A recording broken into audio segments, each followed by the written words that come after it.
por meio dos dons ministeriais que a igreja é nutrida espiritualmente, chegando à sua maturidade. Certamente, se faltar um dos 5 ministérios na igreja local, isso impedirá seu crescimento e saúde espirituais, deixando de funcionar de forma equilibrada. A igreja precisa de atividade e crescimento espirituais completos para atingir o aperfeiçoamento. Ela atingirá esse alvo através dos dons do ministério de Cristo. O texto de Efésios 4 nos fala de vocação, que significa eleição ou ministério. Nestes versículos temos a base para a constituição e os tipos de ministérios bíblicos.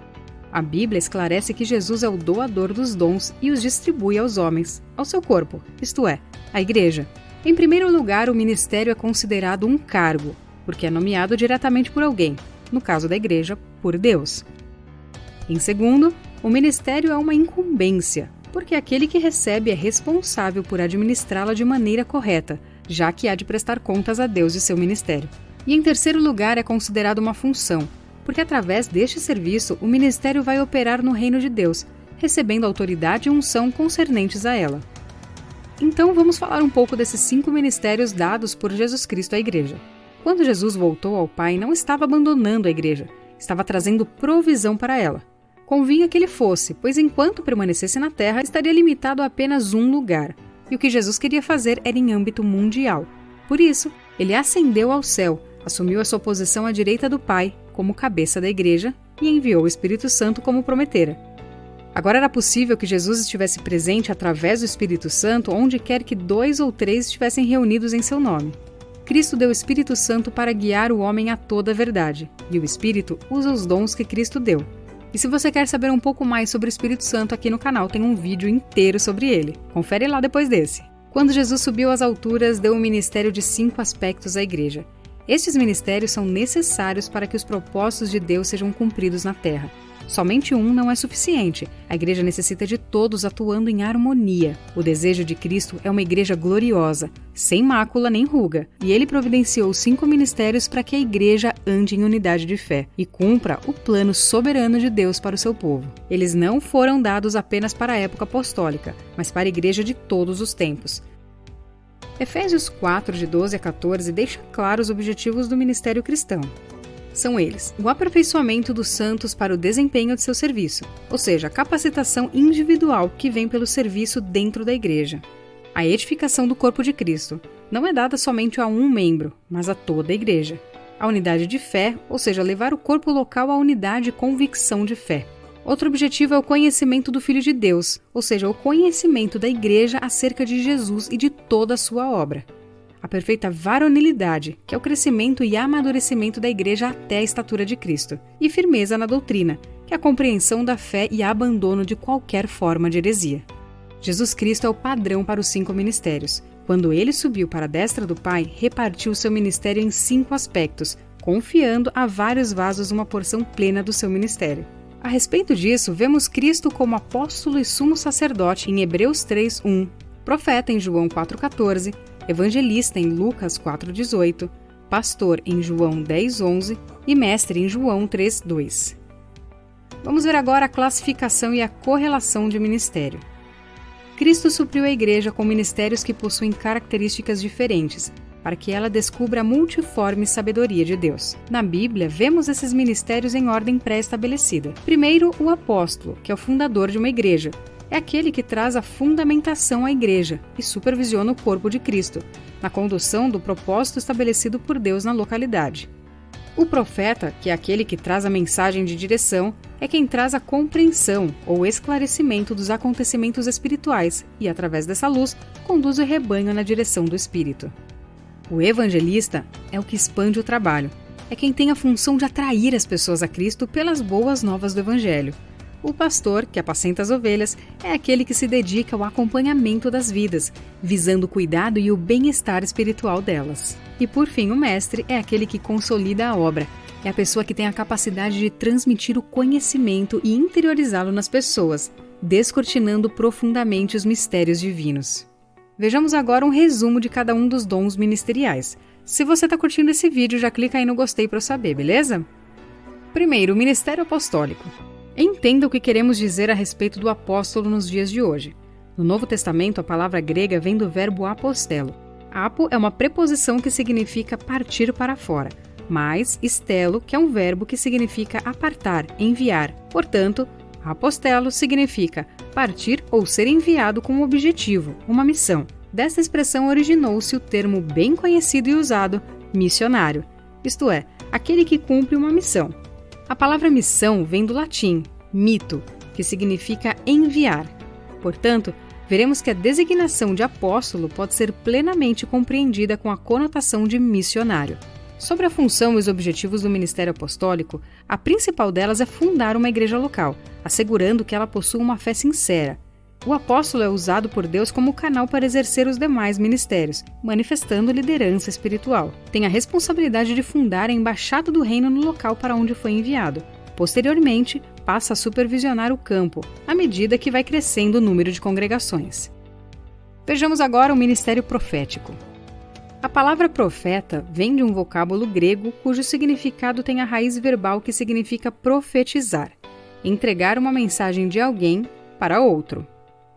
Podemos dizer que profeta é aquele que fala a outrem da parte de alguém. Neste sentido, Arão foi profeta de Moisés. Jesus é identificado como profeta de Deus. A mensagem do profeta pode ser predição de futuros, como no caso de Ágabo, ou de Paulo ao predizer a manifestação do anticristo. Também pode ser inspiração de doutrinas ou exortação e edificação. Uma das principais finalidades do ministério profético no Antigo Testamento era de trazer aos homens a revelação das verdades eternas, encerradas nas Sagradas Escrituras da Antiga Aliança. Em Malaquias, essas revelações findam cerca de 400 anos antes de Cristo. As últimas palavras do profeta Malaquias, registradas no seu livro, deixam a transparecer a ideia de retirada, ausência ou uma despedida de séculos. Donald Guy diz: desde então, o ofício de profeta permanece, não para acrescentar algo à perfeita revelação das Escrituras, mas para edificar o corpo de Cristo, mediante o inspirado e inspirador dom de um ministério que interpreta e aplica essas Escrituras, com nova luz, vida e poder, a cada geração e a cada circunstância, por uma renovada e imediata operação do Espírito Santo. Nos dias de hoje, o propósito da mensagem do ministério profético é trazer conserto, levar ao arrependimento, exortar contra as falsas doutrinas, zelar pela pureza da igreja, dar orientação para edificar, aperfeiçoar os santos para o ministério. Aqui vale ressaltar que não podemos confundir o ministério profético com o dom de profecia dado pelo Espírito Santo. Nem todos que têm o dom de profecia necessariamente são profetas, porém todo profeta deve possuir o conjunto dos dons proféticos. Vamos ver agora o ministério evangelístico. O vocábulo evangelista vem do termo grego, cuja raiz é a junção do prefixo eu, mais um substantivo que significa boa mensagem. Portanto, evangelista é o portador e o proclamador da boa mensagem. O ministério evangelístico toca as pessoas, alcançando-as para a salvação e promovendo também libertação e cura. Devemos estar cientes que o evangelho pode ser anunciado por todos os cristãos, porque todos são testemunhas de Cristo. Porém, nem todos têm o dom de evangelizar. Todos sabem dar testemunho da transformação de suas vidas. Isso é uma forma de evangelismo, é claro. Mas nem todos têm a facilidade sobrenatural de expor o evangelho de maneira clara e eficiente. Esta é uma característica do evangelista. Sua função é anunciar e pregar o evangelho, com amor, dedicação e temor a toda a criatura. E o ministério evangelístico atua na igreja, que visa o aperfeiçoamento dos santos, atrai os irmãos ao evangelho, incentiva a testemunhar, desperta para a necessidade e urgência da colheita, dá exemplo. E também o ministério evangelístico para o mundo, que tem a função de pregar sobre Jesus, prega o arrependimento, atende à necessidade das pessoas, curando, libertando e trazendo salvação. E também tem compaixão dos perdidos. E agora a vez do ministério pastoral. A palavra pastor tem origem do grego e significa apacentador de rebanho.